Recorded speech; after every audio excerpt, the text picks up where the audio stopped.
it's my motion. I introduced it last night, but I'm hoping to hear from the Minister before I get my chance to respond.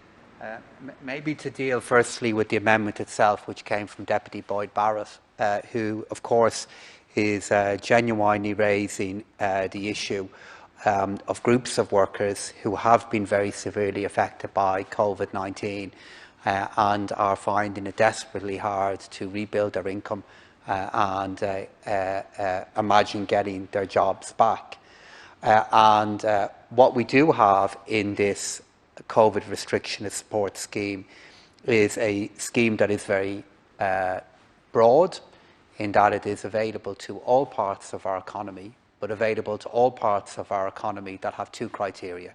The first one is that they have a premises, and the second one is that that premises is closed or has a very low level of trading due to the guidance that has been given from the government with regard to public health. And I do accept, Deputy Boyd Barrett, that that does mean that there are some groups of workers which are not included in this scheme. And in that group, there are a smaller group of workers who, for example, can't participate on the employment wage subsidy scheme, which is a massive source of support at the moment to nearly 350,000 of our fellow citizens. But Deputy Boyd Barrett, changes were made to the PUP payment to allow people to do some work and retain all or some of that payment. And my colleagues, Minister Ryan and Minister Martin, do have funding available to them, which they are using to launch funds to try to support workers in the sectors that you are raising. And I do know, and I have no doubt at all, that you'll raise with me those, for example, musicians who've been unable to get funding. But as we move into 2021, and maybe even later on this year, I do believe there will be opportunities for other rounds of funding to be run to allow, for example, more musicians and artists to be able to access the funding, to allow them to participate in events or fund the activities that you are referring to. As I said in a debate in another section of the Finance Bill, the different programmes that are contained in this Finance Bill are helping hundreds of thousands of workers at the moment. But unfortunately, whenever we are designing any kind of a programme, particularly in dealing with an emergency like this, I will always hear more about those who are just about excluded from schemes like this than I will about those who are included and who are benefiting from these schemes, because they deserve to be benefiting from them and they need that benefit. And that's fine. That's the way debate in the Oireachtas should be. It's understandable that we should continually be raising those who are not receiving support that TDs feel should be receiving support. But Deputy Boyd Barrett, this is why both Minister Ryan and Minister Martin are putting in place programmes and changes to try to offer further help to the workers that you are referring to. Minister, there is a very cruel irony in the exclusion of certain groups of people whose incomes and employment have been hardest hit by the pandemic from a scheme that is called the COVID Restrictions Support Scheme.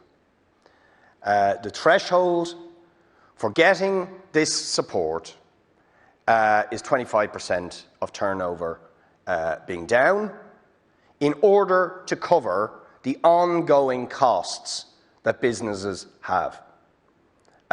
Insurance, fuel costs, maintenance costs, repayment costs. And yet, two of the cohorts that I have been highlighting since March, who are most impacted, who in the case of the musicians have not seen their income impacted by 25%, by 30%, by 40%, they've seen it impacted by 100%, or 90%, or 80%. But if they don't have a premises, they are excluded from the COVID restriction support scheme. So how are they supposed to pay the insurance? How are they supposed to make the repayments? How are they supposed to survive? And the anger that was expressed by the musicians yesterday, 87% of whom were excluded from the award scheme for musicians provided by Catherine Martin, gives you an indication of the cruel injustice of this. Most musicians don't get the MISP award. Most musicians do not get the CRSS. And yet they are the people who are among the hardest, if not the hardest, hit, along with the crew that stand behind them, the sound engineers and the light engineers. It's not fair, Minister, and I appeal to you to make this scheme available to them. I'll talk about the taxi drivers in my last opportunity. Deputy Boyd Barrett, do you want to address the taxi issue? I do, but I was hoping the Minister would actually respond to the direct point I'm making about that group. Before I make my final contribution. The only point about this now, this will be the Minister's second intervention, and he can't come in again.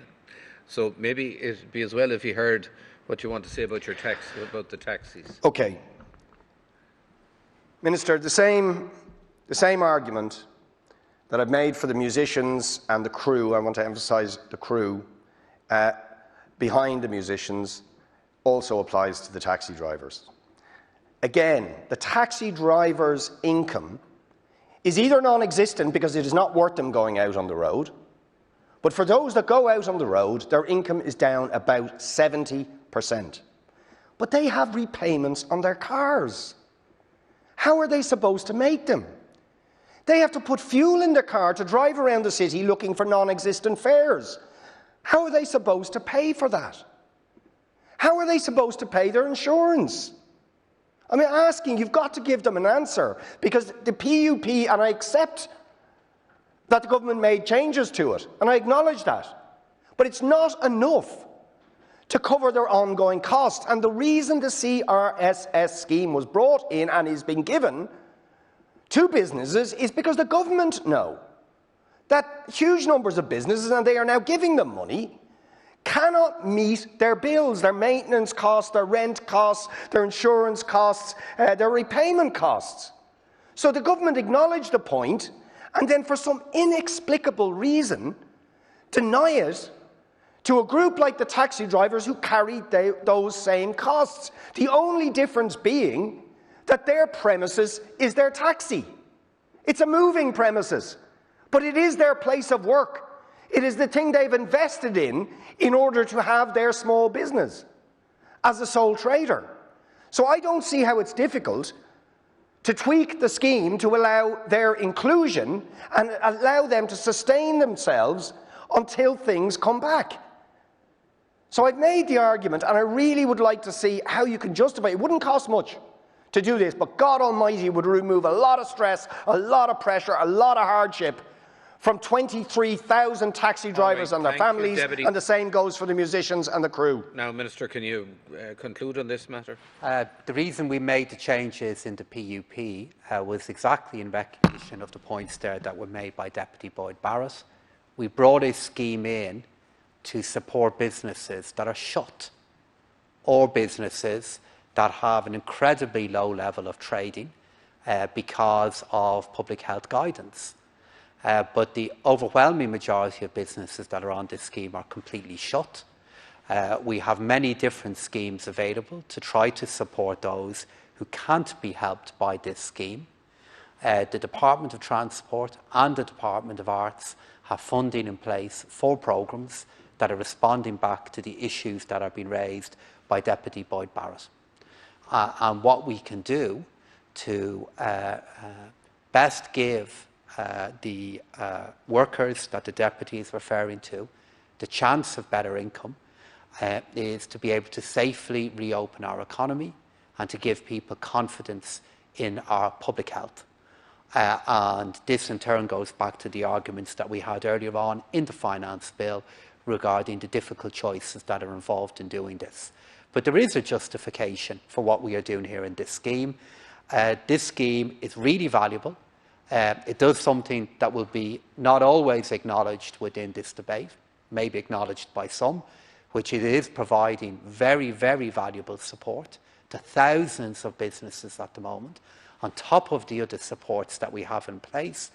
And the government departments, the ministers, the Arts Council, the NTA have the funding and have the ability and are responding back as much as they can to the issues that are specific to the workers and to the sectors that they're responsible for and that they regulate. Thank you.